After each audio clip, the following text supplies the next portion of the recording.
رحیم یار خان تھانہ ظاہر پیر کی حدود میں بے نظیر شہید روڈ پر 3 مسلح ملزمان نے عرس خواجہ غلام فرید سے واپسی پر 3 شہریوں سے موبائل فون، نقدی اور موٹر سائیکل چھین لیا۔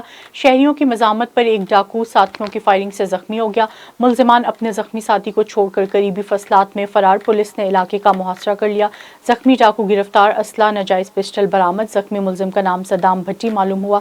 گرفتار ڈاکو سرقہ، ڈکیتی، چوری اور پولیس پر فائرنگ جیسی سنگین نوعیت کی وارداتوں میں ملوث ہے۔ پولیس کے گرفتار ڈاکو کو ہسپتال منتقل کرتے ہوئے مزید کارروائی جاری رکھتے ہیں۔ سرکل پھر کی نفری موقع پر طلب کر لی گئی اور فرار ملزمان کی گرفتاری کے لیے علاقے کی ناکہ بندی کرتے ہوئے علاقے کا سرچ آپریشن جاری۔